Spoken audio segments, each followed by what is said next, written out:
month? Every month.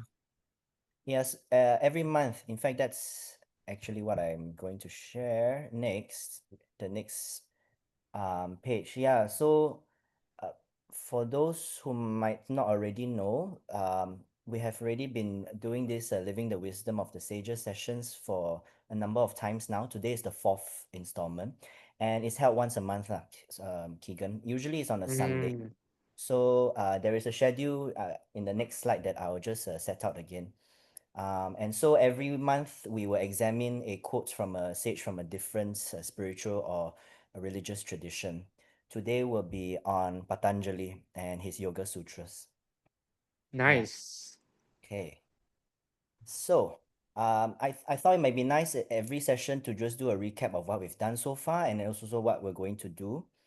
Because some of these sayings, these teachings, I imagine it's not enough to only encounter them one time. And sometimes as we grow along the way, they might reveal new insights to us. So in March, we already started with this quote from Rumi, who's a Sufi sage. Everything in the universe is within you. Ask all from yourself. So we had some discussions around self-study, what that means to study within us. And we also examined the Hermetic axiom about as within, so without, and what that means for us. Then in April, we examined a quote from Christ from the Gospel of Matthew, where he says, in a paraphrased manner, unless you leave yourself behind, you cannot be a follower of mine. And so in that session, as I recall, we discussed about what does it mean by leaving ourselves behind, which part of us needs to be left behind so that we can be followers of Christ's teachings. And what does it also mean when Christ speaks to us about bearing the cross, and as well as the symbolism behind the cross. In May, which was just a couple months back, we went to examine a quote from Krishna in the Bhagavad Gita. In chapter 3, he says, submitting all your actions to me, struggle without agitation. So what does it mean by action? And we spoke about the Bhagavad Gita as being the battle of life, right? Where Prince Arjuna is deeply engaged in a battle with his cousins, and how he had nevertheless to fulfill his dharma, which involves war, but yet he was still asked to do his duty by Krishna, even if it means killing his own family, and what that really means in the larger context for our spiritual search. Last month, we were supposed to examine actually a quote from Krishnamurti, which is really interesting. As long as I am, love is not. So I had a lot of thoughts around this idea of love, um, what love is not, and also maybe even ideas about evil. But last month, I think there was first of all, there was the Nadan retreat, so we didn't manage to get to that. And there was some misalignment between me and what was stated in the email newsletter about the dates. Plus, I also felt a bit ill, so we didn't manage to get to that in the end. Can I just ask, are you the one who is chairing all these meetings? Like all these come from yourself? I'm facilitating this meeting, and well, this series of meetings was inspired by the January School of Wisdom conducted by Dr. Ravi Ravindra. So that was a Cool. 10-day School of Wisdom where every day he examined one of these quotes, which I have listed here and in the next slide as well. Yeah. So I thought that, it's a nice way because part of the second object of the TS is to carry out comparative study of, among other things, religion and also science. Mm, So I feel like really this moves towards that. And of course, Dr. Ravindra, he was examining across religions, but here also the hope is to be able to introduce to more theosophical use about these quotes, but also to introduce a theosophical angle as well to all of these teachings. So for example, today Patanjali, um, mm, is the next one. Yoga is for cultivating samadhi and for weakening the hindrances. Um, of course, I'm no expert in yoga philosophy. And so, but the interest here is more about how do we examine this, first of all, in the context of our own individual spiritual search. And secondly, also what philosophical leaders, for example, like Annie Besant and Blavatsky, have to say about the ideas behind samadhi, ideas behind yoga. And so I was doing a bit of research on that in theosophical literature. Uh, mm. so that's really the inspiration behind all this, lah. Right. And the idea is just when I present these things, it's just to give a bit of material, but I'm more interested in creating some form of dialogue among us. So if you have any views on, there will be questions along the way that I would just like to invite everyone for dialogue. But of course, around the theme and warmly welcome contributions or views on each of these themes. Next month, we'll move to a quote from Jean de Salzman, who is one of Dr. Ravindra's teachers. Ego is a good servant, but a bad master. And then in September, we'll move to a quote from the Buddha. In this very body, you can discover all the demons and all the gods. In October, we'll move Mm. to the Bhagavad Gita. Here, the quote there in chapter 5, steadfast in yoga, the knower of truth realizes, truly I do nothing at all. This is a quote from Krishna. In November, move back to another quote from Jean de Salzman. Your body is not only yours. So it's a question about what does the body mean and what is it intending to serve. And then finally in December, we'll move back finally to a quote from Christ in the Gospel of John. If you love me, you will keep my commandments. And what does that mean in the context of our spiritual search? The idea here also behind this series of meetings is not so much to go into a theological discussion or anything like that. Rather, it's the other way around, to strip um, each of these teachings of its religious garb and to really find what is the essence behind the teaching that we can all apply to ourselves and our spiritual search, regardless of our religious persuasions or affiliations. Jaryl, I just want to say thank you so much for doing this. Oh, thank This you. is such good content, and I'm shocked that it's not advertised more to other people because this is really very high level stuff. Well, Yeah. yeah, well, I'm trying and You're to really looking past the religiosity of these teachings and going down into the metaphysical, abstract component of things that reveal the universal occult hidden messages. Yeah, we Mhm. should be getting more people excited about this, but I really don't know if people are even aware about this. And I can see you put in so much effort into it. Thank you. And it's something that wow, I feel it's really mind opening for people. Yeah. I'm really appreciative of your feedback. And the only reason why I even have the courage to do this is because, yeah, the environment that Theosophy has built for us, right? A very strong tolerance for inquiry and freedom of thought. And I think this is the only place that I know, the only community that I know where I'm able to explore all of this in a safe and supportive environment. So, um, I'm really happy that I get the chance to be able to share this and happy to also hear that you find that this would be useful for you. Yes. Awesome. Thank you, Jaryl. I just Mm. wanted to add you, thank you also so much. And we are, at least we are recording it. So people Yes, we who are, can, right, Mary Kay? yeah, who cannot Okay. see it, cannot actually see it a little bit later. Hey, Thank you so much, Jaryl. Thank you so much. Oh, thank you all. I'm trying to see all of you, but I only have my presentation slide on my screen, so I cannot see your beautiful faces. Aww. I really want to do that. Oh, there we go. Hi, Mary Kay. Hi. Hi. Hey, dear. Hello, Fatima. Okay. Oops. Oops. I remember. Maybe I'll go back. Can you all see? Oops. Oh no. Not anymore. Now, yeah. No, it's okay. Now it's okay. Okay. Now I can see your beautiful faces. Oh, I should have done this from the beginning. Okay. And you all can see the screen, right? Okay, thank you. So Yes. today we're going to part 4 on Patanjali's Yoga Sutras. Yoga is for cultivating samadhi and for weakening the hindrances. In Sanskrit, it's called klesha. So before we go into the session, I thought we might just ground ourselves in a bit of silence and meditation.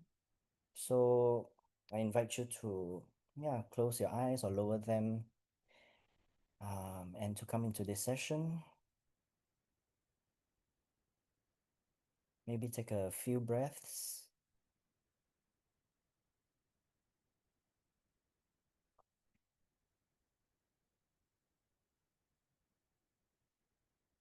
Feeling the weight of your body.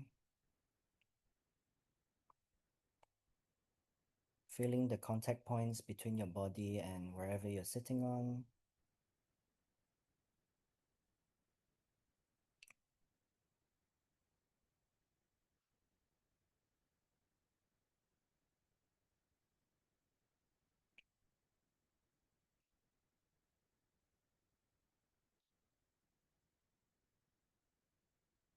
So today we'll be examining a teaching from Patanjali. Yoga is for cultivating samadhi and for weakening the hindrances.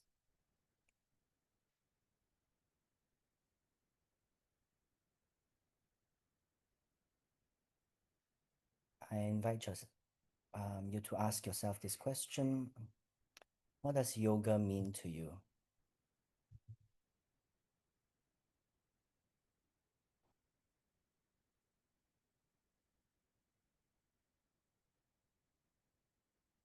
What does yoga mean to you, especially in the context of your spiritual journey?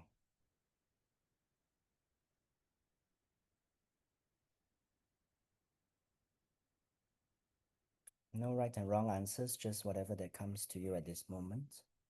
And we'll have a chance to explore that later.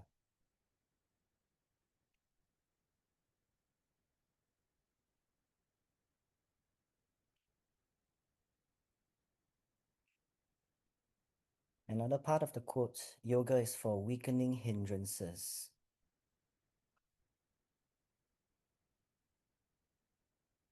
So perhaps something to contemplate on now and for the rest of the session.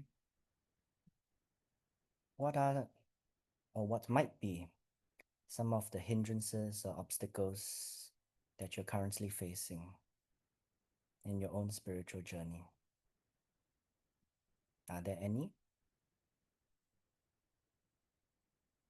If so, are you able to name it?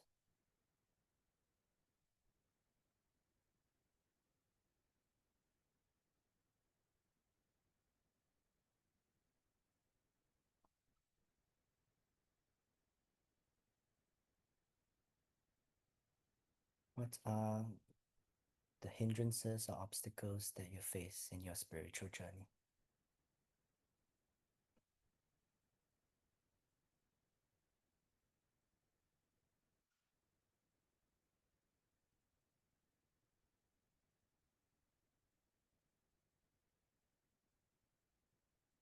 And finally, this other idea, yoga is for cultivating samadhi. What does that mean to you?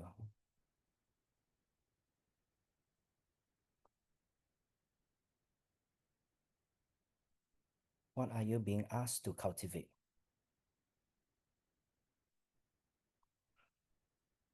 I invite you to just ask the question and let whatever answers arise within you without forcing anything too much.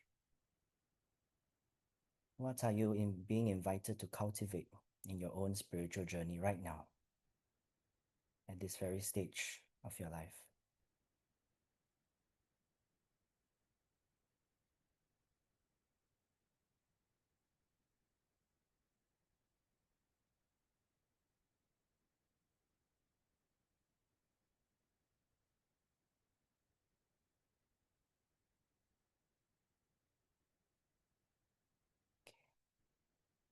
Taking a couple more breaths.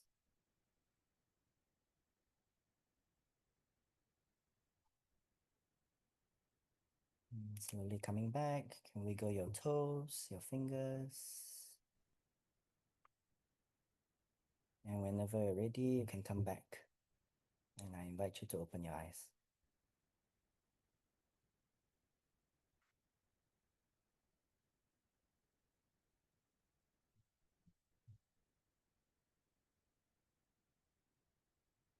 All right.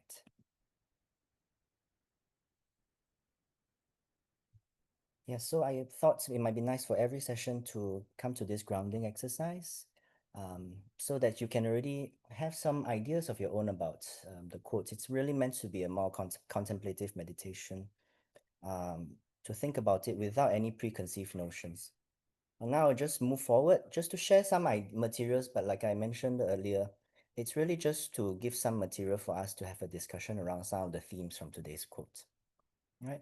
But the next part I want to talk a bit about is about the Yoga Sutras and Patanjali. Just a very brief primer. This is not, again, like I said, it's not a yoga philosophy class, but I think it's helpful for us to understand the context in which this quote comes. So Patanjali Yoga Sutras, for those who may or may not be familiar with it, it is a collection of about 195 aphorisms. Aphorisms means like short and very terse statements. They are written in Sanskrit. These aphorisms are called sutras. And the date of authorship is not exactly known, but scholars usually date it between the 3rd century BCE and 3rd century CE. Right?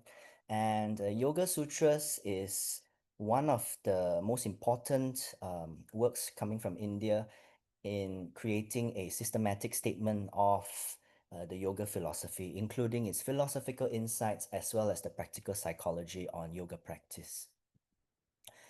Sutra, for those who may not be familiar with Sanskrit, literally actually means thread. So imagine if you have 195 different threads, but these threads are all interconnected and to much larger ideas. And so the Yoga Sutra doesn't claim to be a complete like encyclopedia, but they are just very brief but very dense statements on the practices involved in yoga, as well as the philosophy behind it. Right. And who was Patanjali, who is said to be the author of these Yoga Sutras? He's typically he's regarded as an ancient Indian sage and the compiler of the Yoga Sutras. But actually, very little is known about his life. From the very little digging that I did, it's not even clear whether when whether he was a historical figure or a mythical figure, and so typically he's treated as a revered in the Indian tradition as a semi-divine figure.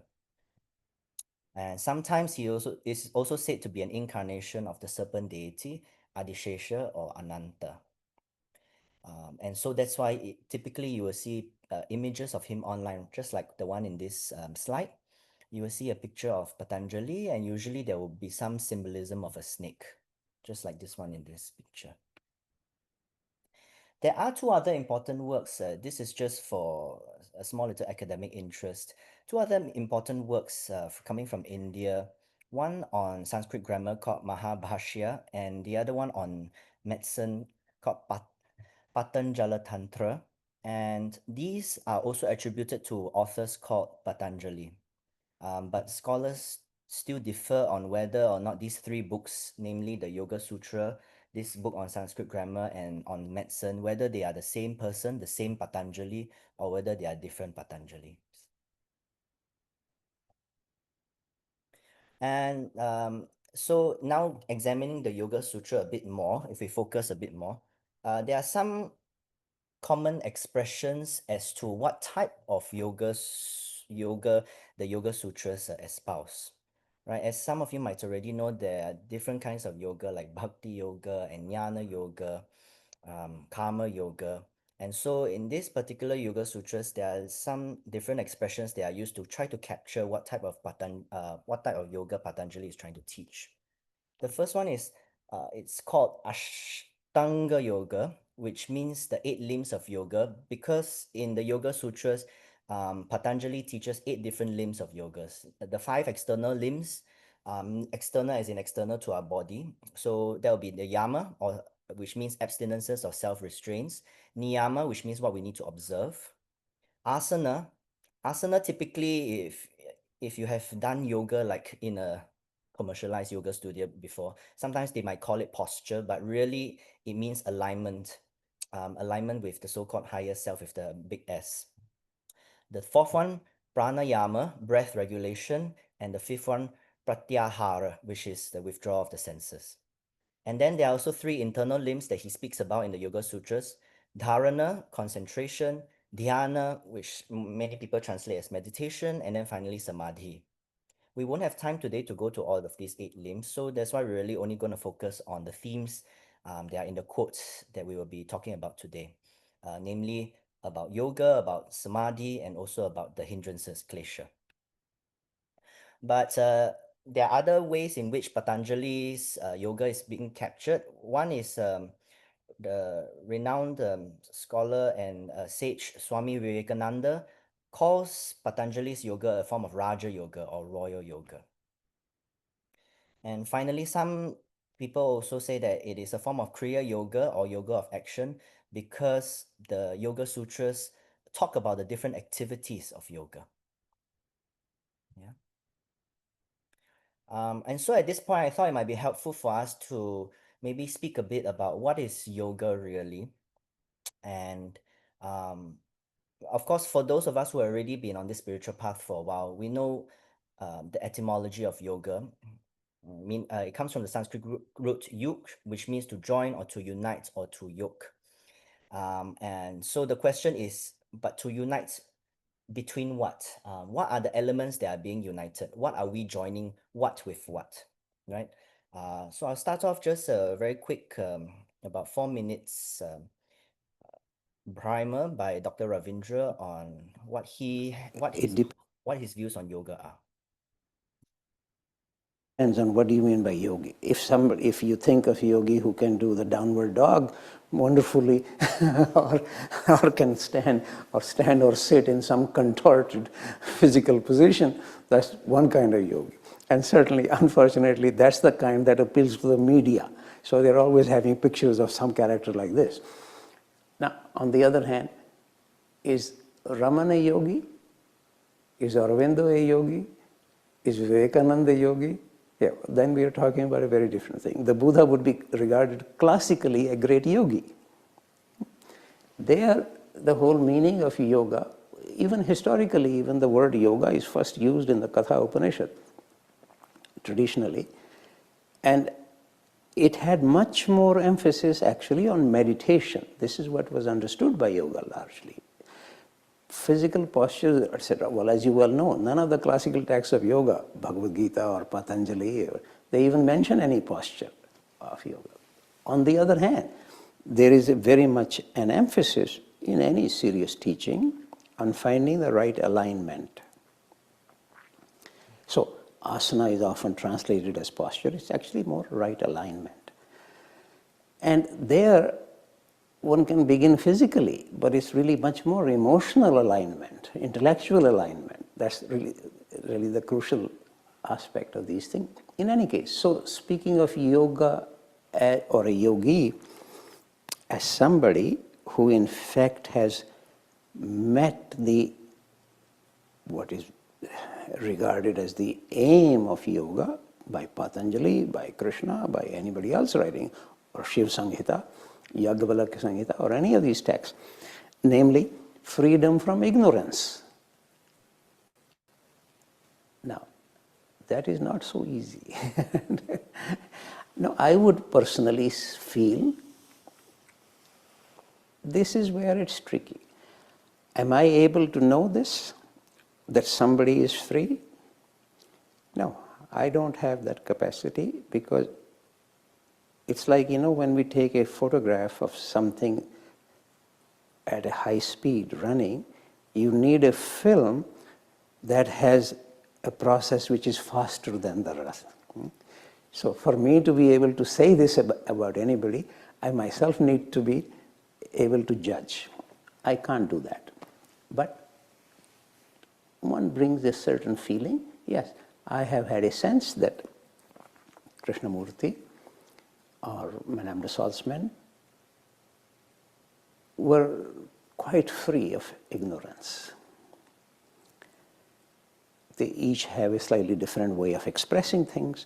Also, I would have mentioned Roshi Kabori, who I met very much. I was very close to these people.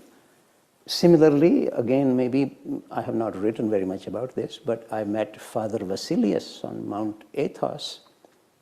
Extraordinary person. I would regard him very highly. And one great Zen master in South Korea, Chulung Sonim,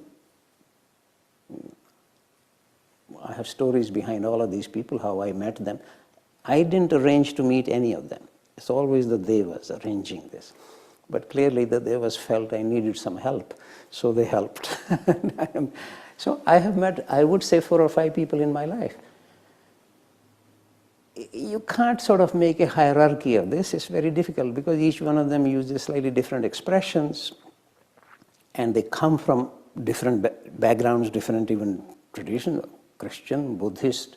Krishnamurti maybe in a way would partly deny all of this, but he's obviously very much influenced by the Indian tradition. And Madame de Salzman, I mean, coming from Gurdjieff tradition, which is very much influenced by the Orthodox Christian tradition. Ultimately, these classical traditions always have a large effect. It's very difficult to completely get away from them. Yeah, so just to harvest a bit from what he was saying, in terms of the content of yoga, a few keywords have already come up from his introduction. He said, for example, that yoga is meditation. Already, meditation is deeply connected with one of the 3 pillars of our practice as Theosophists, right? Being, study, meditation, and service. So there's something there about yoga that's also actually quite intimately connected with our own spiritual search. Then there was also a suggestion about yoga being freedom from ignorance, which we will explore, and this is exactly what Patanjali also speaks about when we touch on the hindrances later on. But then finally, and the suggestion towards the end that a yogi doesn't necessarily have to be confined to someone from India, who's sitting in a forest or in the mountains. But anyone from any great tradition, even he mentioned Krishnamurti, his own teacher, Madame Jean de Salzman, even Father Vasilius, who's from the Christian tradition. Anyone from their own classical tradition can still be a yogi. So that really widens the scope of what one might conventionally consider yoga practice to be, or might attribute yoga practice to only a certain demographic of people. Here, the idea is that yoga can be universally applied to each of us. And that is something that, again, Dr. Ravindra also speaks about, that yoga, stripped of, all of its cultural baggage, if any, right, is a science par excellence of inner transformation. He always says that these days, he makes a joke that these days yoga is more about increasing our sex appeal. But that is a very different way from how traditionally yoga is being spoken of. Here he speaks about yoga as a science, and that there is therefore nothing sectarian or exclusively Indian about yoga as a science. For example, he says the law of gravitation was enunciated by Isaac Newton, an Englishman, but if it applies only in England, it cannot be true law. In a similar way, yoga, it's not meant to apply only in India, otherwise it cannot be a true universal law. And this is something that even Annie Besant herself echoes a lot. She has a book called An Introduction to Yoga, which I found in the course of preparing these materials. And these were a series of lectures delivered in 1907 at the 32nd anniversary of the Theosophical Society. And in the foreword, she speaks about how these lectures are intended to give an outline of yoga to prepare the student to take up for practical purposes the Yoga Sutras of Patanjali, the chief treatise on yoga. And she makes a similar point about how actually yoga is intimately connected to us and to our own spiritual search. And here I explore a little bit about what she was saying there about yoga and the applicability to us on our theosophical journey. First, she speaks about how yoga is actually very intimately connected with the laws regarding the evolution of our consciousness, which is something, one of the doctrines, one of the pillar doctrines of theosophy. She says here, we must connect our yoga with the evolution of consciousness everywhere, else we shall not understand it at all. For the laws of evolution of consciousness in a universe are exactly the same as the laws of yoga. And the principles whereby consciousness unfolds itself in the great evolution of humanity are the same principles that we take in yoga and deliberately apply to the more rapid unfolding of our own consciousness. So that yoga, when it is definitely begun, is not a new thing, as some people imagine. And she goes on to say, actually, as a matter of fact, we have all been practicing yoga unconsciously in the past, even before your self-consciousness has separated itself was aware of itself, at least on this definition of yoga that she is bringing to us. And that is the first idea that she says we should take up and hold firmly.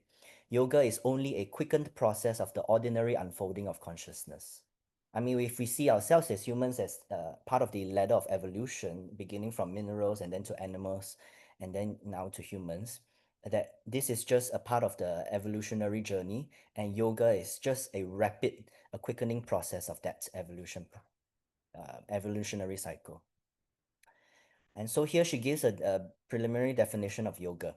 Yoga may then be defined as the rational application of the laws of the unfolding of consciousness in an individual case.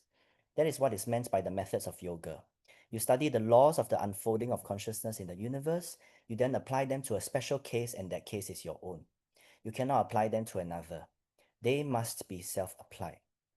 And so this invokes a very important idea that yoga can only be practiced on our own. No matter how much we study, no matter how many times we might listen to a teacher about yoga, the only way in which we can truly carry out yoga is through our own individual practice and applied to ourselves. That is the definite principle to grasp, she says. So she says the more complete definition is yoga is the rational application of the laws of the unfolding of consciousness, self-applied in an individual case. And then she goes on to say the same thing that Dr. Ravindra says, that yoga is a science. That is the second thing to grasp. It is a science, not a vague, dreamy drifting or imagining. It is an applied science, a systematized collection of laws applied to bring about a definite end. It takes up the laws of psychology, applicable to the unfolding of the whole consciousness of man on every plane, in every world, and applies those rationally in a particular case. This rational application of the laws of unfolding consciousness acts exactly on the same principles that you see applied around you every day in other departments of science. So in a way, she's saying that yoga involves the laws of psychology and also involves the rational mind in applying certain principles in order to quicken our own individual evolutionary growth. And so that is why one of the concluding paragraphs she mentions here, that yoga is within our reach, within our powers. And even some of the lower practices of yoga, some of the simpler applications of the laws of the unfolding of consciousness to yourself will benefit us in this world as well as in all others, because we are quickening our growth and we are quickening our unfolding. Then we take advantage of the powers nature puts within our hands. And we deliberately eliminate the conditions which will not help us in our work and that hinder our march forward. And so if we see this in that light, Annie Besant says that yoga will be to us a far more real and practical thing, rather than something that we read about in some Sanskrit books or often means translated into English. And that we will begin to feel that a yogi is not necessarily a thing for a life far off. It's not something that's distant from us, but actually something that we can practice right here and right now. Each of us, in a way, are our own yogis, and it's a question of whether we are conscious about it or we just operate in this world with all these practices unconsciously. Right, so I pause here about this idea of yoga, and just to give space as to whether there are any questions or comments already about this idea of yoga. Yeah, Jaryl, I think thanks so much for sharing. Personally, I think that we should still call a spade, which means that I still believe that, I mean, since yoga is a philosophy that originated from India, we should still give credit to its origins, in that it cuts to the essence of, the philosophy that originates from India. But of course, with many of these spiritual philosophies, when you really explore and study the underlying universality and hidden message, not necessarily yoga, or it can be many other different cultures or religions, then it can also be applied, to spiritual practices. Yeah, so I think I completely agree with what the cult sages say about this, but I feel that we should give credit that that this entire culture and spiritual philosophy did originate from the East, and it's from and it has valuable historical and traditional value to the Indian way of philosophy. Yeah. Absolutely, absolutely. I totally agree with you that it's important to acknowledge that yoga comes from thousands of years of history, coming from India, and so those remarks, I believe, Annie Besant was speaking at a time when yoga was still not widely known, at least in the so-called Western world, whatever that might mean, you know. But the parts or outside of India that might not be so acquainted with Indian yoga philosophy. But what I understand from their remarks though is, in fact, I believe what Annie Besant is saying is to acknowledge that it's coming from India, and that and to acknowledge the history behind it, but also to acknowledge that anyone, regardless of your geographical location, regardless of your where you might be born or the cultural baggage that you might have, that anyone can practice yoga in their own way. And so that it's both, I think. And in fact, that's why Patanjali Yoga Sutras still remain very closely analyzed and examined to today, because it is a collection of thousands of years of philosophical and psychological insights into yoga practice put together. And it remains, I think, a bulwark of yoga practice, and a testament to how, exactly like what you say, that it comes from a whole long lineage of Indian tradition that is now examined everywhere across the world. So I fully agree with you. Yes, young theosophist. Yes, thank you. I'm not that young, but Run it together. Hey, there's two things.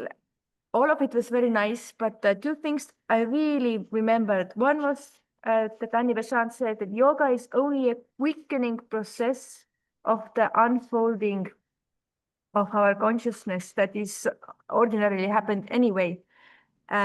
This is really nice because this is what we are trying to do also in Theosophy. This is like the main purpose, and it's very nicely put into this one sentence. But the other one was that yoga is more about emotional and intellectual alignment than the physical alignment.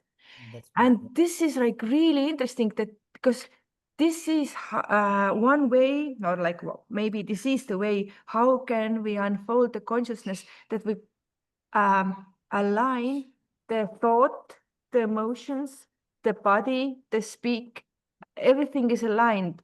I say what I think, I do the same thing. I do not like thinking like doing many things, but actually like you don't waste your energy on like, you think what you can do right now, like living more in the present moment in that sense. Oh yes, oh yes. I recall, I think later on there might be a slide or two about that, that a part of this yoga practice is about alignment between our bodies, our thoughts, and our feelings. And so, yes, thank you for pointing that out, because I totally missed that part from Dr. Ravindra's video, that when we speak about alignment in yoga, of course, when you go to a yoga studio, we only talk about physical alignment. But here we're speaking a lot more about the higher planes, right? Mental alignment, emotional alignment, intellectual alignment. So thank you for that reminder. Yes, that was important. And of course, the first one, it's beautiful. I love how she says, yeah, about how yoga is a quickening of the evolution of our consciousness, which we are already going through. So this is just hastening that pace. Yes, thank you. Any other comments before I move on?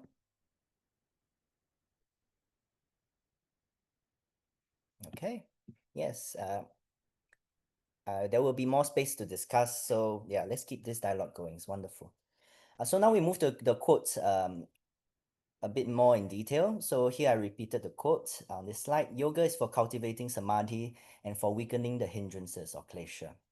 So the one thing I just really wanted to point out here is that it's this part where this quote comes from chapter 2, which is under the chapter called Sadhana Pada, which is the chapter on practice in English. So the Yoga Sutras is divided into 4 chapters. And so this quote really comes from that chapter on practice. So the idea is to see how can it assist us in our own practice. And here we go into the hindrances, klesha in Sanskrit, right? So there are 5 hindrances that Patanjali speaks of in the practice of yoga. First is ignorance or avidya. Second is the sense of a separate self or asmita. Third is attraction or raga. Fourth is aversion or dvesha. And fifth is some people translate it as clinging to the status quo, wishing to live, wishing to continue, or just inertia.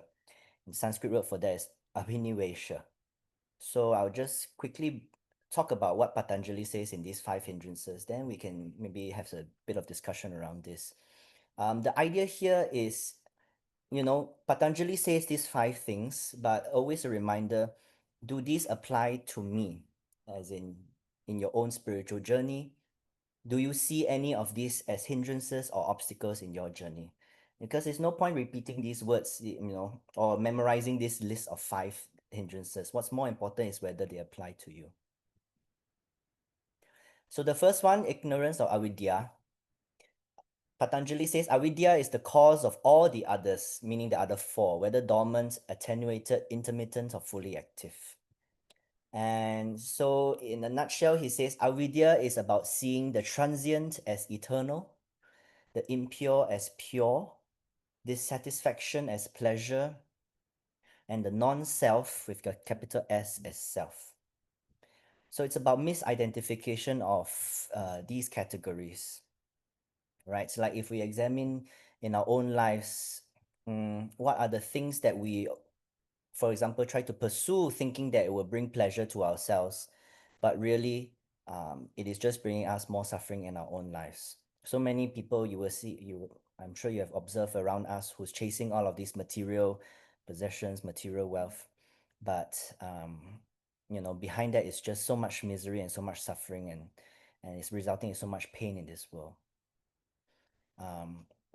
These things are transients. For example, a lot of these things that remain in this life, they won't go with us to our grave, and yet we pursue all of this accumulation at all costs, right? So seeing the transient as eternal, that's another example of misidentification. So it's a question for ourselves, I guess. Depending on where we are in our journey, do we see, are we misidentifying these categories, right? The transient as eternal, the impure as pure, dissatisfaction as pleasure, and the non-self as self. And so then what is the antidote to ignorance? Dr. Ravindra proposes it's a kind of knowledge, and in Sanskrit it can be known as jnana, to know, or vidya. The opposite of avidya is vidya, to see. Or bodhi. Bodhi is something that you might see in, for example, Buddhist philosophy, which means to awaken literally. Or prajna or pragya, which means insight. But this is the kind of knowledge that is different from what we typically know as knowledge, as in knowledge that can be accumulated, right, through books, for example, or through the internet, or that can be generated now through ChatGPT. It is not a knowledge by testimony or inference, like scientific, philosophical, or scriptural or other form of book knowledge. But they're very different kind of knowledge, a subtler sort of knowledge or insight or direct perception that comes from a mind that is in samadhi. So if you recall the front part of the quote, yoga is about cultivating samadhi. And the knowledge that comes from that is the kind of knowledge that forms an antidote to ignorance.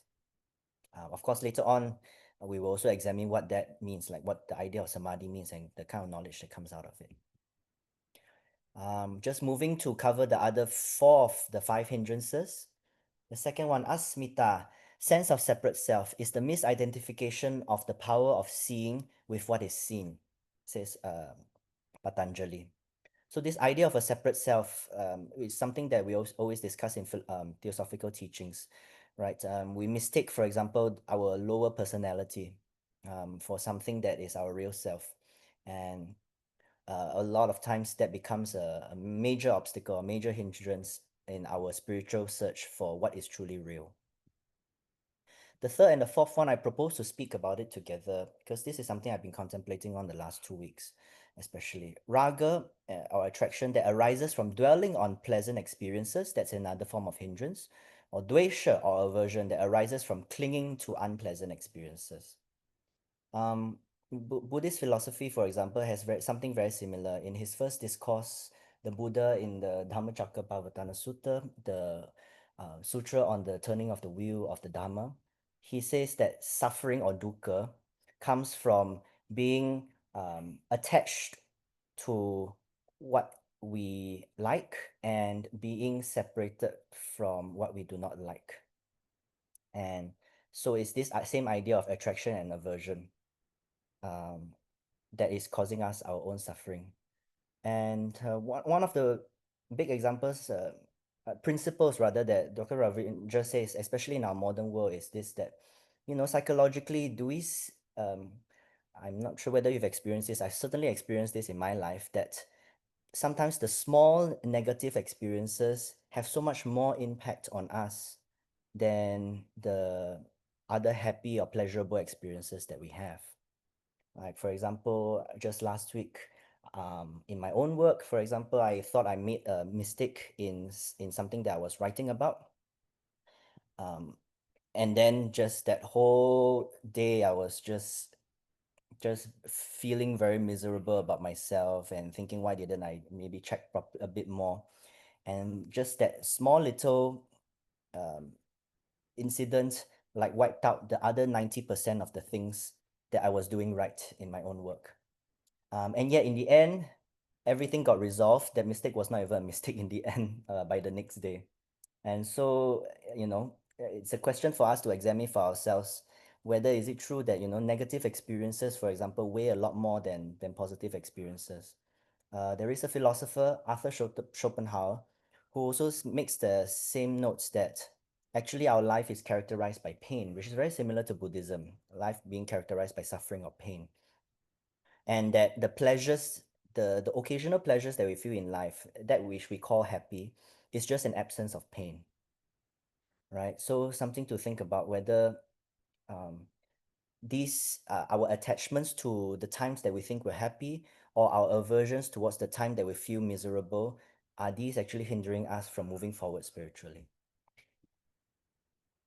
And then finally, abhinivesha, which can sometimes is translated as a wish to live, or a wish to continue, or fear of death, or inertia, is the tendency for continuity. And Patanjali says it overwhelms even the wise. So this idea about wanting things to stay in place, right? But it comes back to the same concept about ignorance. One of the factors of ignorance is that we mistake the transience for the eternal, that we think that whatever life situation we might be in, especially if we are feeling happy, we always hope that it might continue a bit more, a bit longer, right? But is that wish to continue, is that causing us suffering? Our wish to continue living, for example, is that causing us suffering? A large part of a lot of important teaching that a lot of these sages also make is about learning to die before we die.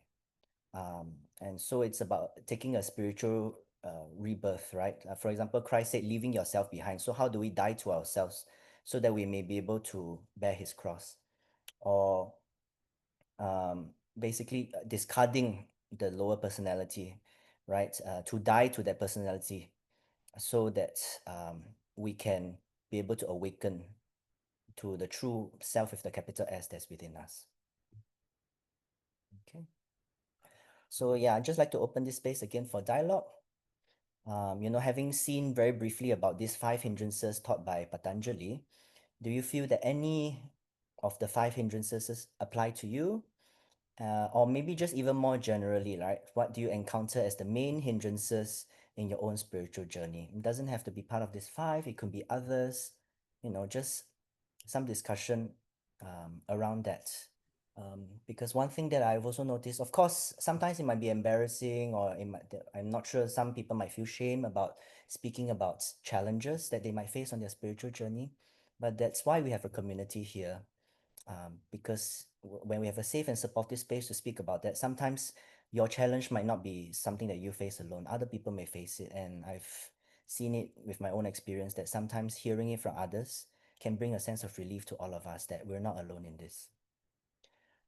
So yes, yeah, if anyone has any comments or... Jaryl, could you go back to the previous slide? I just want to see what the hindrances are again. Okay, maybe I'll go to this one, the list. Would this help, Keegan? Yeah, that's good. Okay. Yeah, so what are do any of these 5 hindrances apply to you perhaps, or just generally, even if it's within or without these 5, what are some of the hindrances that you feel you've experienced in your journey? I can start. I think all of them are if I start thinking, but I do not really think every day that ignorance are. But if it is like defined that this is that you think something that is impermanent, you consider permanent, and the other way around. So I'm thinking, how can I start grasping or more feeling about what is really permanent? Like I don't even understand that there is this ignorance if I don't truly grasp that there's something more profound than what is like in this physical level around. Yes. And I think this is the first, and like everything else comes out of it, and everything else, like, yeah, the sense of separate. If you don't, this is the physical realm, like, yeah, like where you feel the most separated as possible. Attraction and aversion very much there. But I was thinking about, you said the clinging, wishing to live, and I was thinking lately about. Some Buddhists have this practice of imagining that they are dead before they actually are dead. And I'm thinking, like, this is actually, you have so many problems and things, and then you imagine how you're dead, and actually you feel like relief. So many things actually don't matter at all. Yes. One thing I like the question that if something is really overwhelming you, would it be matter in 10 years? Would it matter in 100 years or 1,000 years? If it doesn't, then you don't have to worry about it. Oh, that's a beautiful way of framing it. Yes. Because then it just means it doesn't last, or it doesn't last that long, right? Yeah. Yeah, it is in this life context, it is like something really important. I remember like in high school, I had like this making this thing and with this thing with the teacher and everything. And actually, I don't even remember her name anymore. Like it really doesn't matter in that sense. Like time goes past and I don't even remember like all the details. I remember that there was something, but what it is that is everlasting, like think, yeah, it's not really the end of the world, and nothing is actually in that sense. Absolutely. Absolutely. Yeah, I just wanted to reflect like what I heard you say, and just at least two of the points you mentioned about, for example, the fifth one, wishing to continue living, right? Yeah, I totally hear you. I know in Buddhist practice, for example, part of the practice of mindfulness, satipatthana, is to think about the cemetery, think about our when we die, what happens. Think about the ugly things about us, our toenails, our bones, our teeth, our saliva. It's precisely to invoke this idea of, um, yeah, to embrace the idea of death, not not being superstitious, but just acknowledging the fact that we all would move towards death one day. The Stoics have the same thing. Stoicism, there's this idea of memento mori, remember that I will die, and that actually have allowed people who practice Stoicism to become much braver and much more courageous in what they need to do.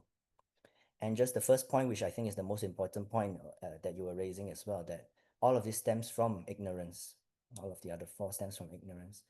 But it's an important question there, and I don't even have an answer to that you were raising, that, for example, this idea that is there something... Jaryl, I'm so sorry. I'm gonna head off to have my dinner because it's 7:30 and I'm having family dinner. But thanks so much for everything.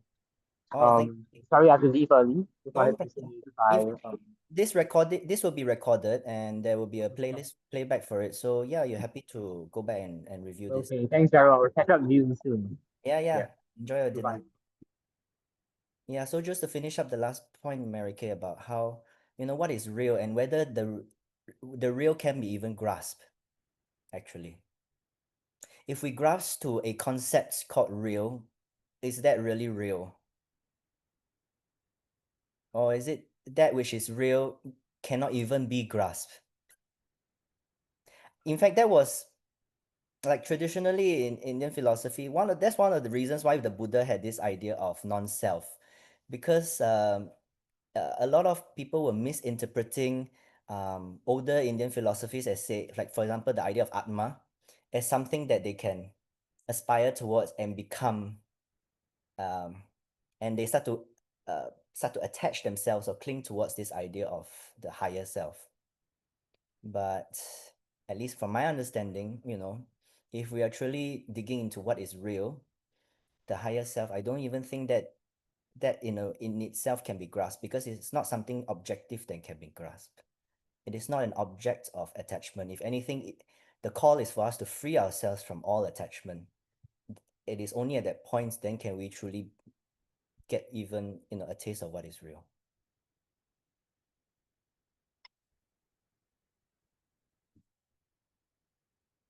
Any other comments about the two questions, about whether the 5 hindrances apply to you, or what do you encounter in your own main hindrances in your own spiritual journey? Yeah. Oh, sorry. No, please. Hi, Clover. No, it's okay. You raised your hand. I didn't. Fatima, you wanted to speak, or Clover, you wanted to speak? I prefer Clover. You go with. Okay. Yeah. I'll just make it brief. Yeah, thanks. Sorry, I joined late. I came back from work, and yeah, I can see these 5 hindrances very clearly played out in my life. I think especially relatable now for me is the aversion to this the unpleasantness and discomfort. And in a way it is an attachment, like it is synonymous to the attachment of to pleasantness, right? So I realize it really gets me in this vicious cycle of not being able to truly like live my life, fully appreciating everything I have, and at the same time appreciating all the goodness that is there, and at the same time being grateful that things are not worse. I feel like such gratitude and contentment and equanimity cannot come in when there is so much aversion and attachment. So, and it really kind of ties in with the idea of the wishing to live longer and the aversion to death. I mean, because it's like I just feel like I am holding myself back from like truly living. I'm holding myself back from liberation in a way. If only I could like just let go, I would feel truly happier. And it's like I'm pursuing that happiness, not knowing that, or not willing to accept that actually letting go of this fear of not being happy, this fear of not being comfortable, this fear of not being alive, letting go of this is going to get me towards like true happiness. So there's that irony there.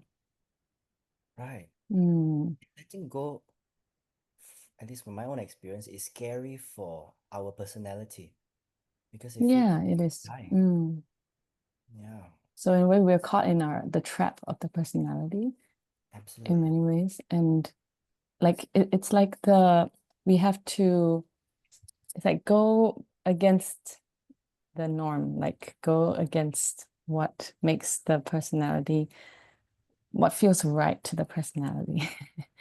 In a way, it's like a game. It's realizing that actually letting go is freedom, letting go is happiness, letting go is life. Yeah. Instead of like what we have always been inculcated and to believe that that owning and possessing and desiring is life. So yeah, I feel like it's very interesting to try to feel, like open myself up to feel what it's like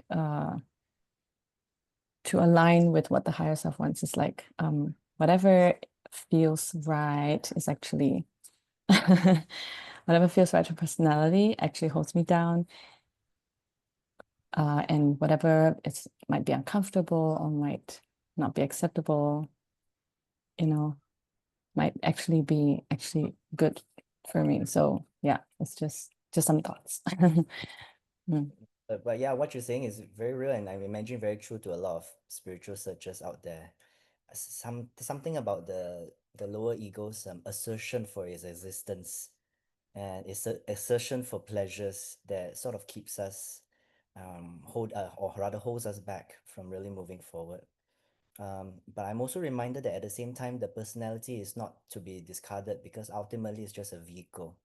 And the question is whether how willing are we to let go of its assertions so that the personality can finally serve something that's higher than ourselves. Yeah, that is so true. And I kind of just one more short point I Please. want to make, because like when I go to the gym, for example, like I think everyone is very well acquainted with the logic that when we put our physical body through strain, it improves. Like as in like we have to kind of put our like muscles through like strain, and we have to make it work in order to like strengthen it, right? Make our body work in order to strengthen it. But then actually the same goes for the soul in this body, right?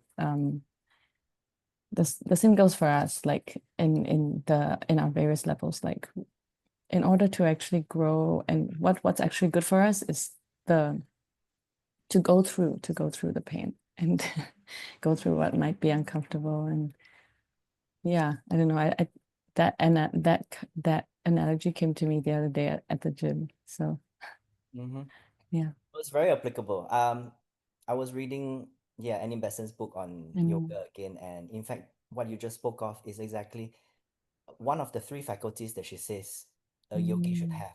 First is desire, a desire to want to even, embark on this journey of yoga to quicken our evolution. The second is exactly what you're talking about, will to how to translate the desire into action through our body. And she makes the same point that just like how when we exercise we improve our muscles, so too do we need to encounter these challenges or obstacles so that we can strengthen our spiritual resolve. And then finally is a keen intelligence. So these were the three faculties she said a yogi needs to have. So I totally feel you that that's something that we all need to continue to work on, because the truth is when we come to this spiritual path, there's so many obstacles along the way. Everyone else around the world seem to have come from the standpoint of ignorance, taking what is transient as eternal. Like the world feels a bit upside down. And so we need to strengthen our resolve, I imagine, in order to be able to move towards this path. Yeah, strengthen our resolve. That is so true. Very encouraging. Thanks. What's the title of the book again? an introduction to yoga. Introduction to yoga, One of the right. slides later on, then you can take it down. Okay, thank you. And I also wanted to take stock one more point you made about gratitude practice. I thought that was really meaningful, and that's a very immediate practical thing that we can do to, especially to as an antidotes to number 3 and number 4's hindrances. Like if we acknowledge that things could have been worse, but even when we are happy, we also know that this too shall pass.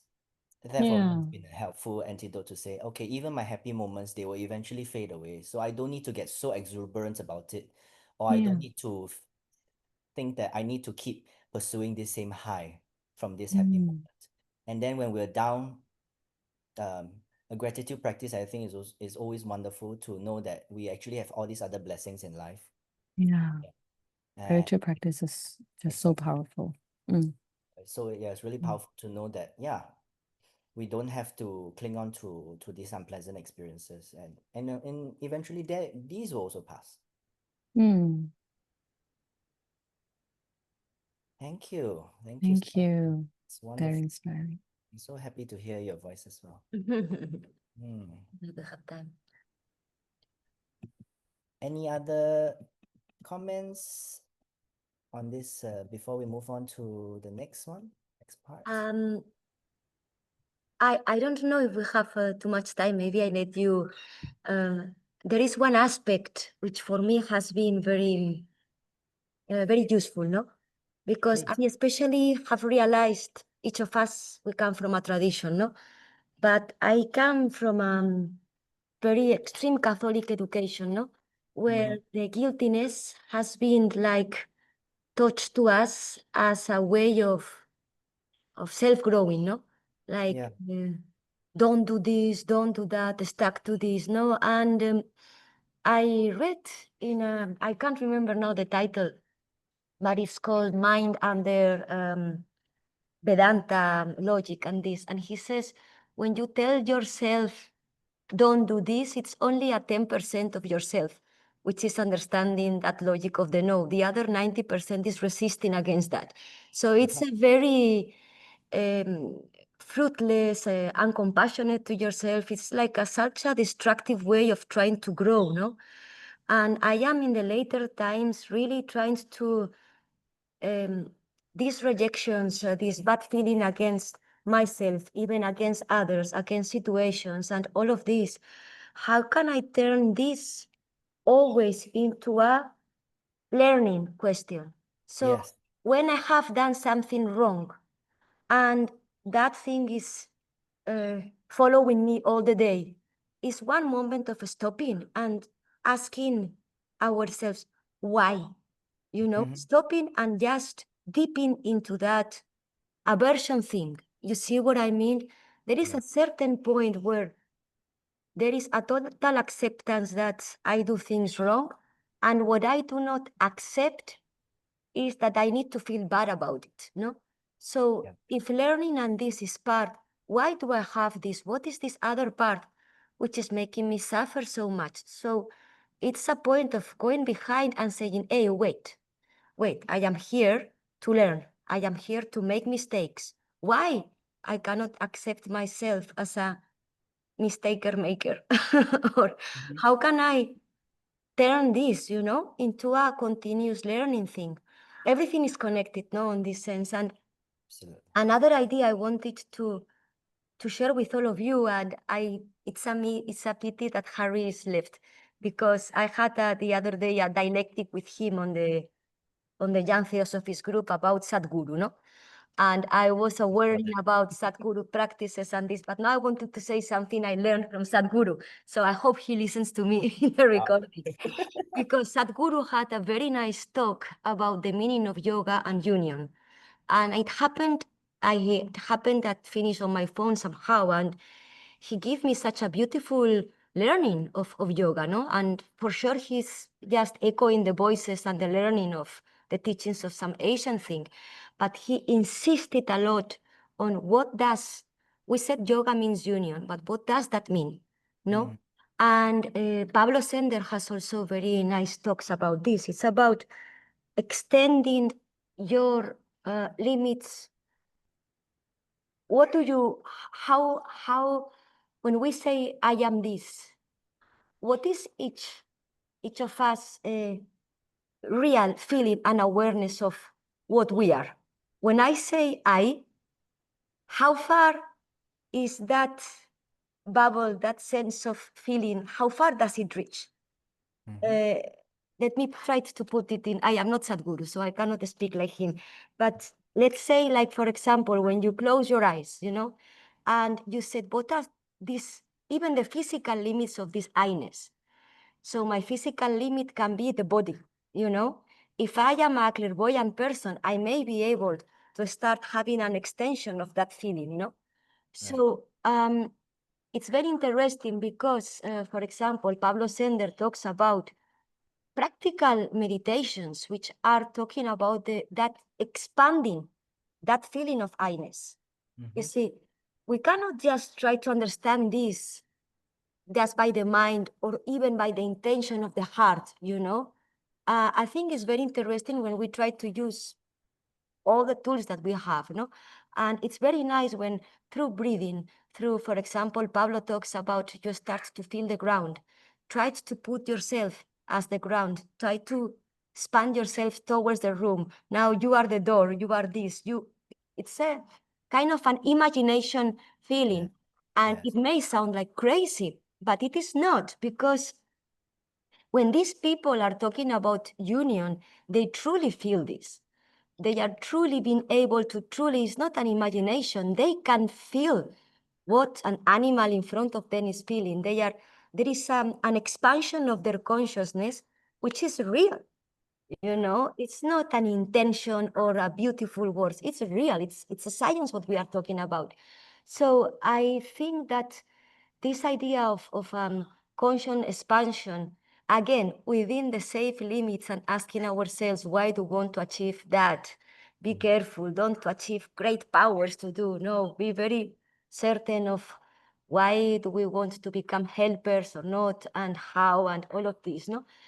But otherwise, if there is not an expansion of that self also on that sense, it's very difficult. So I think it's an yoga, two things. It's really about this union.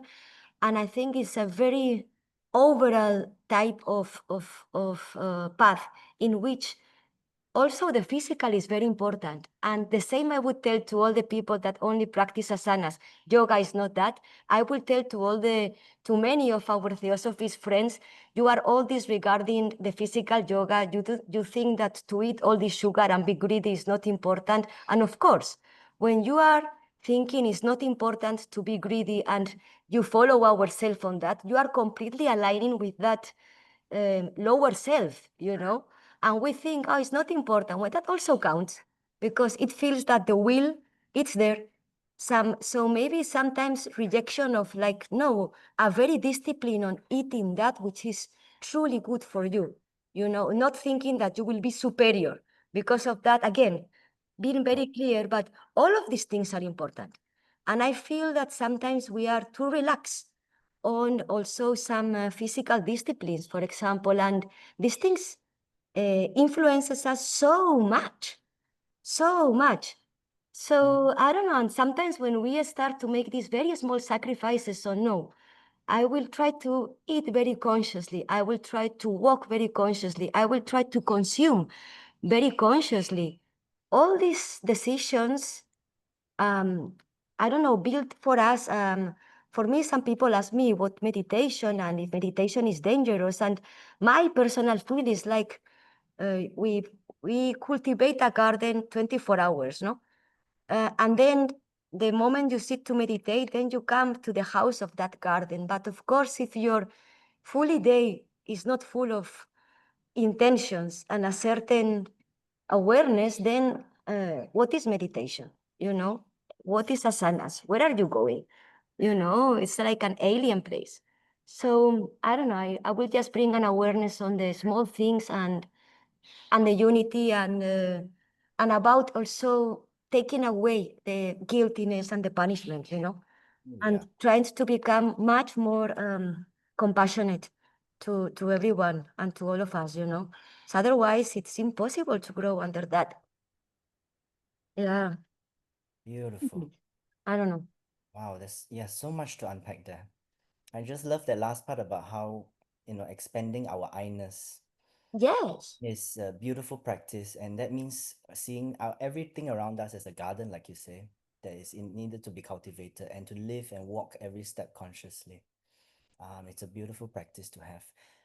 But also more importantly, that when we do this, it's not to increase our ego, because for me, like just like what you said, the most important marker of someone who truly believes in the unity of everything is that they operate from a place of compassion and empathy. Yeah. And the spiritual teachers that I learned, that I believe that resonate most with me are those who express that, even if they are not doing anything, but just their very presence exudes compassion, and you can really feel that. That's for me. Yeah, the first one that was interesting, you mentioned about guilt and how a lot of these Christian traditions, for example, they seem to be conditioning their followers with this idea of guilt and sin. Um, it reminds me though of how, so one of the things I've been learning is also nonviolent communication. And one of the practices in there is about learning to find the yes behind the no. So even if we say, um, like a parent gets very angry and yells at the kid, right? Maybe might be yelling very harshly, but what is the yes behind the yelling and the anger, for example? Safety for the child, for example. Like what is the person saying yes to? When what kind of needs, human needs that they are trying to fulfill when they are trying to do something. When we see that everything that we do or say or think are fulfilling certain kind of needs, then there's no such thing as a mistake anymore. Everything that we make is a choice of of a certain kind of needs that we're prioritizing, and it's about finding the yes behind that. So there's another way to then remove the stain of sin or remove the stain of guilt, and to be able to move forward.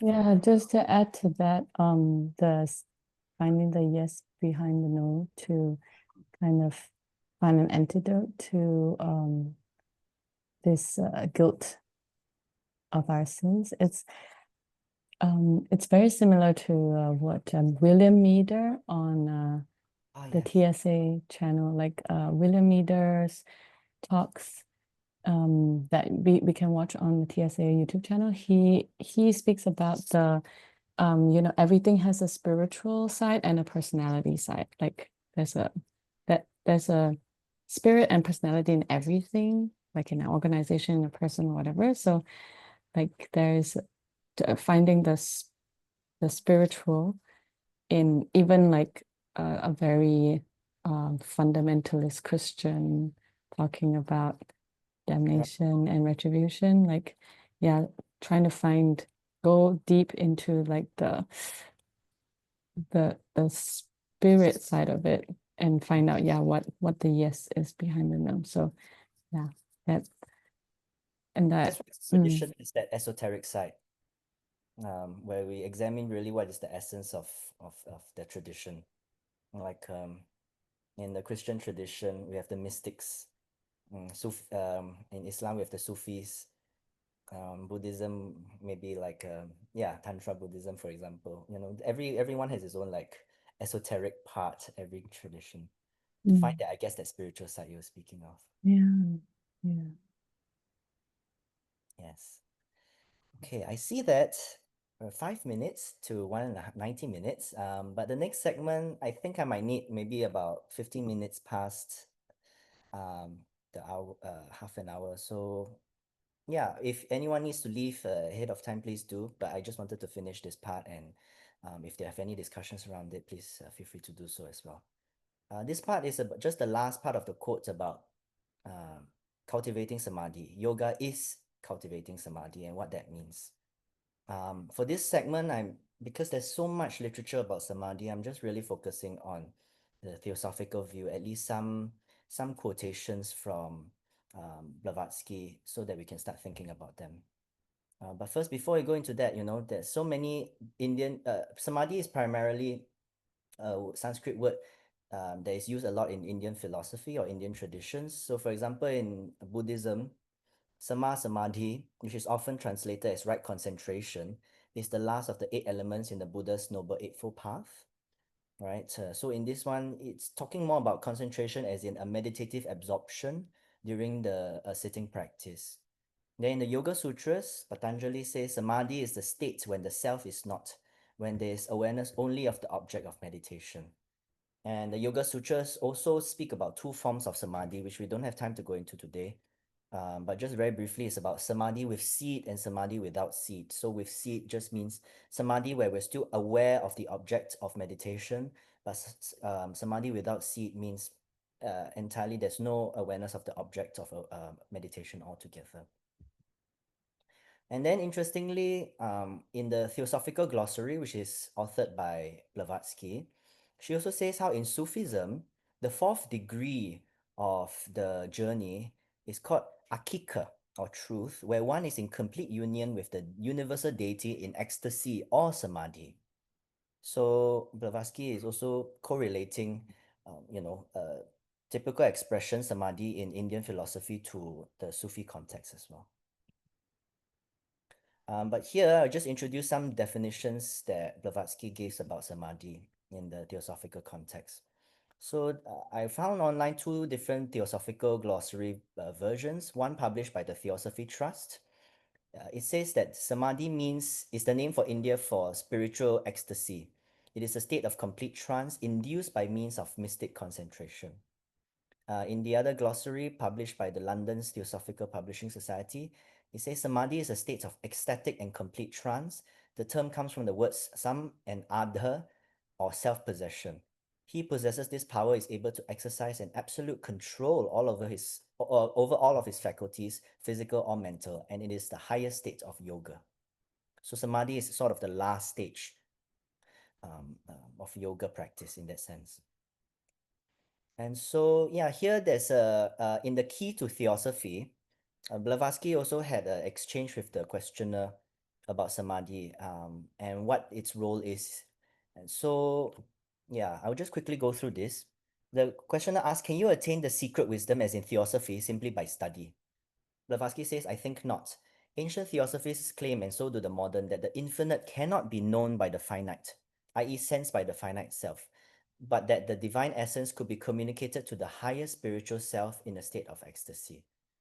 I think what that means is that whatever book knowledge that we have in terms of studying, right, these are all in the finite realm, but the infinite, which is where the source of wisdom comes from, cannot be known by all of this book knowledge. In fact, the reverse is true, that we need to be free of all of this book knowledge, free from the knowledges that belong to the finite realm, before we can access something that's from the infinite realm. And so the question here is about how do we remove ourselves, put ourselves out of the way so that we can connect to something higher. And so then the questioner continues to ask, what is your explanation of it as in samadhi or the state of ecstasy? Blavatsky says, real ecstasy was defined as Plotinus as the liberation of the mind from its finite consciousness, becoming one and identified with the infinite. This is the highest condition and is only reached by the very, very few. It is indeed identical with that state which is known in India as samadhi and is practiced by the yogis through physical abstinence or mental purification. And so there are a few means to achieving samadhi, because this understanding is that samadhi is not something that we can practice and then after that access. But the idea here is just through different means. And here I will introduce 3 different means: meditation, prayer, and devotion. As ways not so much to work towards samadhi, because like we said, it's not something that we can practice and then attain. But rather, these means help us to remove ourselves, our lower personality, bring it away so that then we can connect to the infinite realm and then experience the ecstasy that I believe Blavatsky is really trying to call us towards.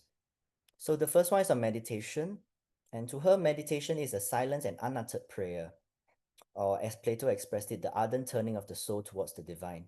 Not to ask for any particular good, because that is you know, something that comes from the lower self, like for example, a good job or a good family or good relationships. But for good itself, for the universal supreme good, so nothing that comes from the individual ego, but from something that's universal, of which we are a part on earth and out of the essence of which we have all emerged.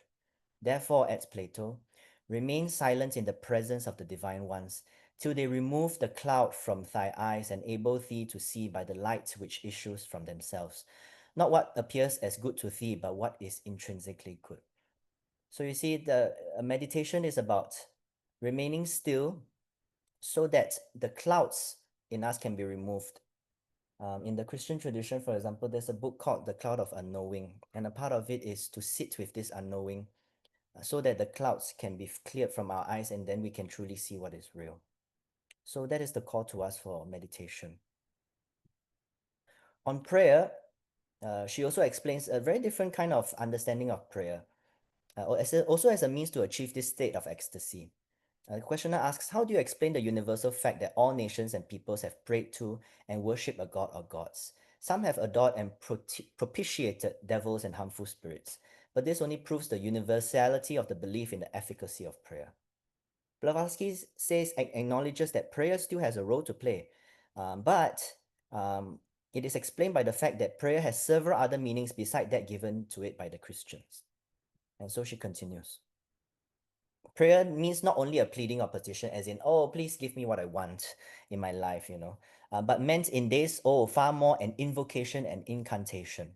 The mantra, for example, or the rhythmically chanted prayer of the Hindus has precisely such a meaning, because the Brahmins hold themselves higher than even the common devas or gods, right? And so she says, she used some of these words in the Judeo-Christian tradition. I repeat that we believe in communion and simultaneous action in unison with our Father in secret, right? So she affirms that as a form of prayer, but it's a prayer where we then experience rare moments of ecstatic bliss in the mingling of our higher soul with the universal essence, attracted as it is towards its origin and center, a state called during life samadhi and after death nirvana.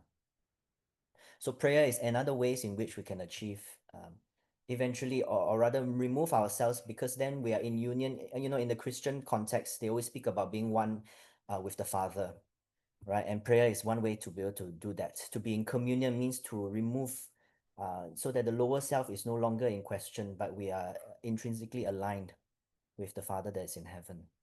So prayer is another means. And then finally, devotion. In fact, devotion is something that we have spoken about a few times in past sessions. And I remember, Fatima, you raised many comments about that before, right? And it's interesting that Patanjali says something similar, that samadhi, or timeless insight integration, can also be reached by self-surrender to God. Back that the Sanskrit word used in Patanjali's Yoga Sutras is Ishvara, in acknowledgement to the deity that was people of the time used to pray to. And so samadhi can also be accessed through devotion. And Annie Besson explains a little more. She provides a commentary on this part of the Patanjali Yoga Sutras. She says the yogi may use devotion as a means. This comes out very plainly in Patanjali. He has given many means whereby yoga may be followed, and curiously, devotion to Ishvara is one of several means. There comes out the spirit of the scientific thinker, that is the yogi.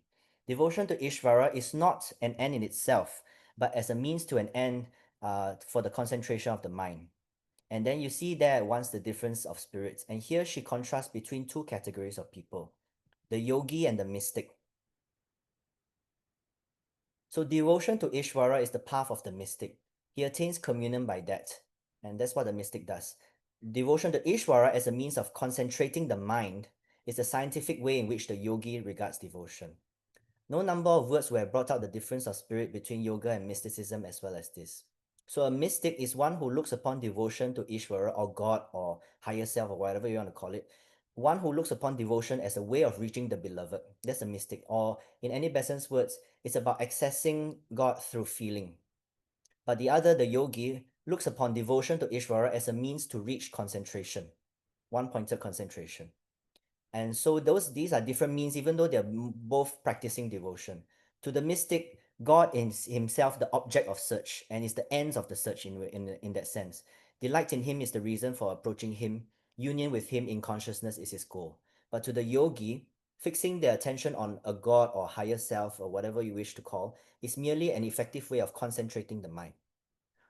So for example, we spoke in past sessions about how, having devotion to a particular deity or god, sometimes it's just about so that we can concentrate or focus on the qualities in which that deity might have, and to see how it can be reflected on us. And that could be a way, for example, for a yogi might want to access that in order to concentrate the mind on these qualities. So in one, devotion is used to obtain an end, which is the mystic, and the other, God is seen as the end and is reached directly by rapture. Yes. So, that being said, again, it's about how does it apply to us. So when you see the words, yoga is for cultivating samadhi, I just invite you to maybe think about that, contemplate, and if you have any comments, what does this really mean to you? Or having seen what Blavatsky and Annie Besant have had to say about samadhi, and are there any practical ways in which you can apply this teaching into your own life?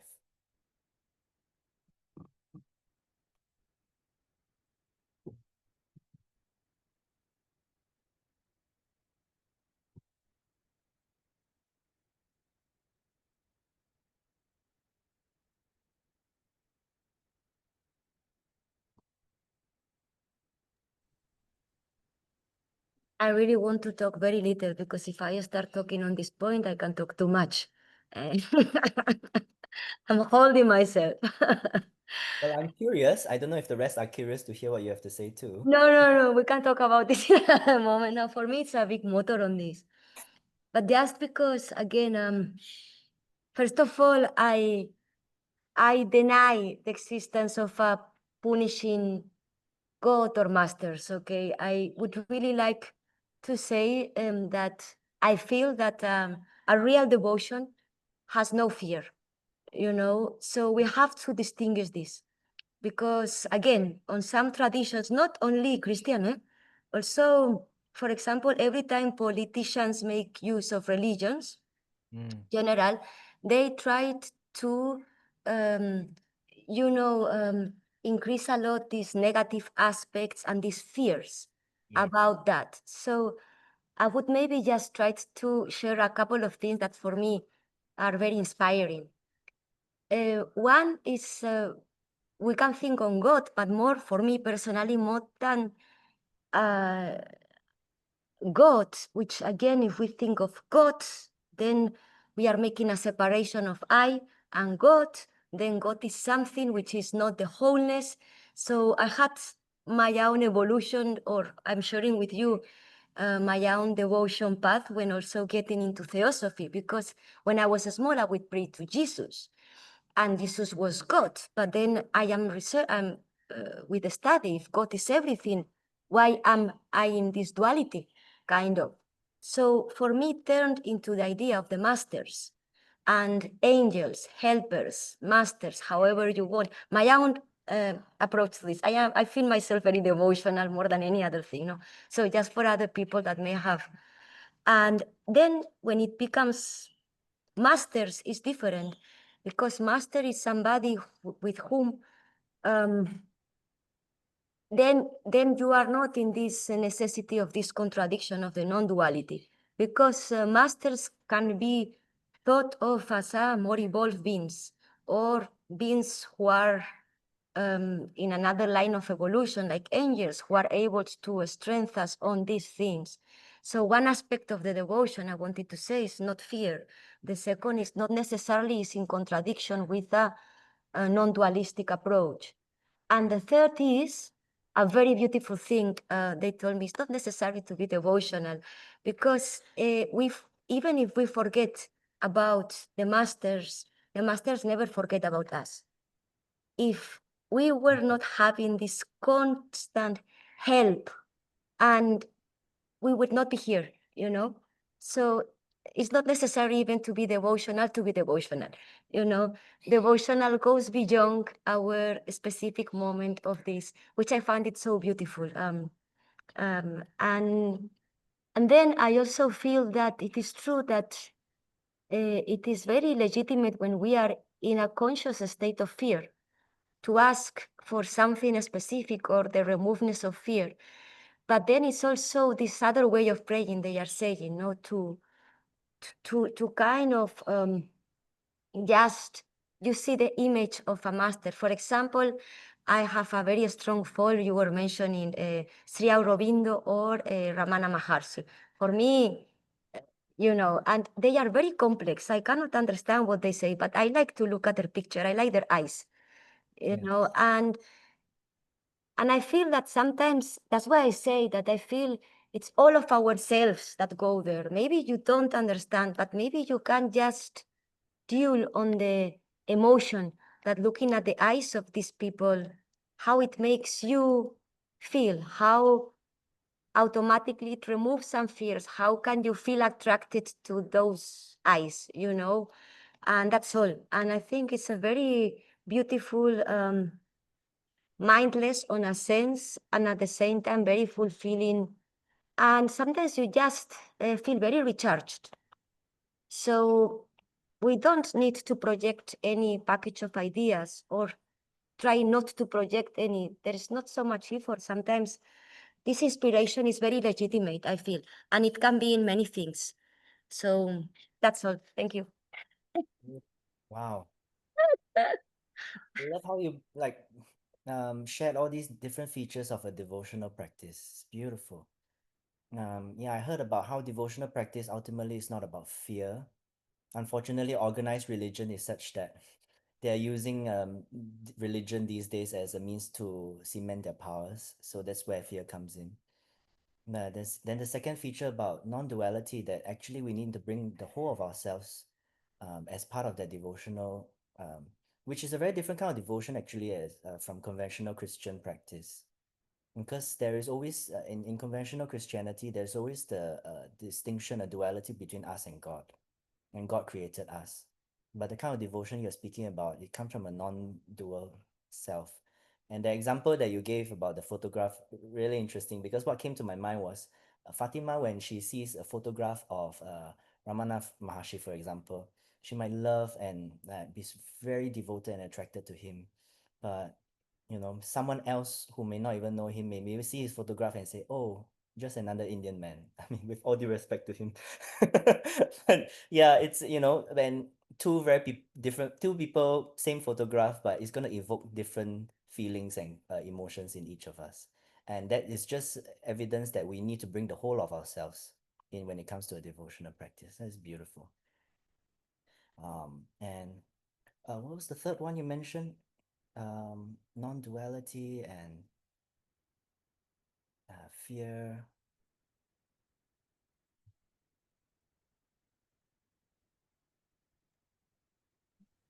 About not need to ask, like sometimes. That's beautiful, that even if we don't need to be in devotion, that actually they also love us just as much and are calling to us. I remember there's this saying also that the call coming from the other shore is stronger than us calling to the other side. And the very fact that we are here means that they are actually loving us even more, whoever they may be, whether you might believe it's the masters or deities or some devas, that they love us even more. The question is whether we are responding to it and how fast we want to respond to that. Yes. Yes. Thank you. Thank you. It's beautifully captured. Any other comments or questions? Oh, almost time. 15 minutes. I better keep my promise. Of course, we can keep discussing even after this, like chats, or yeah, we could even set a call. But in 15 minutes, next thing is starting. Maybe we could have a few minutes pause before that. Absolutely. That's why I want to just wrap up. Yeah, and yeah. maybe, I would just- love to comment, but yeah, of course, of yeah. course. I'll just take a couple of minutes. So just to recap about what we discussed today about yoga as being a science of inner transformation. We spoke about the five hindrances: ignorance, sense of a separate self, attraction, aversion, and clinging to the status quo, or wishing to live or wishing to continue living. And then the last part, we spoke about cultivating samadhi and what are some of its means, not to reach the state of samadhi, because samadhi is not even a state, but just to remove ourselves so that we can be in communion or in connection with the higher self. And at least 3 of these means we explored a bit today: meditation, prayer, and we explored more in detail today, devotion. And so what does this mean for young Theosophists for study? So Clover, is the second one that I was talking about. So of course, for study Patanjali's Yoga Sutras, because this is where today's quote comes from. But 2 commentaries that I found helpful in my research is Annie Besant's An Introduction to Yoga, and Dr. Ravindra's commentary as well on the wisdom of Patanjali's Yoga Sutras. Then for meditation, something to think about how meditation can be one of the 3 means to cultivate samadhi, and what that means for you in your own sitting practice or meditation practice. And then for service, ironically, it's the other way around, because if we take the idea seriously from Annie Besant that yoga is a quickening of the unfolding of our consciousness, then the question that we could ask is, how may I quicken my growth, the unfolding of my consciousness, in order to benefit this world and others? So a lot of times service may not necessarily be other-centered. Sometimes we need to do the inner work ourselves in order for us to actually be useful to others. Otherwise, it's not coming from a place of wisdom.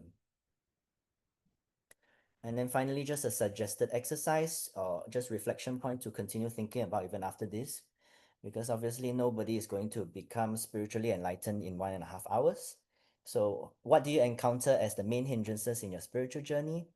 And another question to ponder about is your life exclusively your own personal project coming from the personality, or is there a subtle energy that is interested in you being alive for a few decades?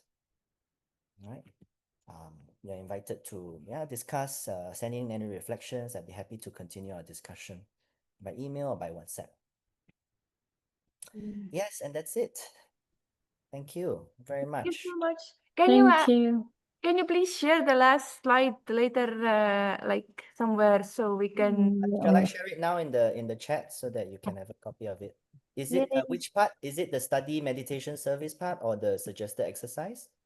Yes, this or the last, actually this and the last slide, I think. Yeah, Both. Okay. both.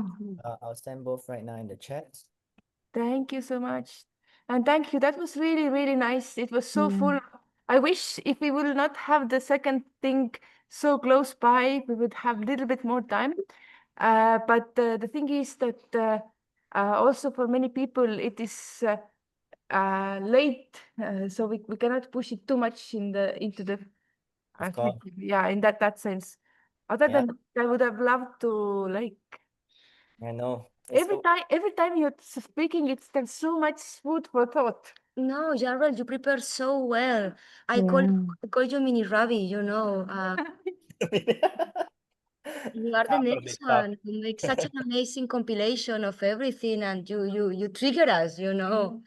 And Really. you just don't Such take a nice work. Such a nice work. Yeah. Thank you so much. Thank you. Yeah. Thank you. I appreciate that. It's Yeah. wonderful to have this space and to, you know, I can only do all of this, but to hear that it resonates with all of you, that's what I'm really grateful for, that I can have people like you all to connect with on these topics. You know, if I were to go to any other religious community here, it's not going to be as well, you know, people might even shun away this topic. So, you know, I really appreciate all of your presence here as well. And to discuss and to hear your comments is so insightful, even for myself, my own journey. Yeah, thank It's you. amazing. Thank you so much. Thank you so much. Thank you. Thank Take care, you. everyone. Rest well. See you Rest in a well. month, no? See you in 1 month. Hopefully, see you in 10 minutes. Yes. In 10 minutes, actually. In 10 minutes, if we have a panel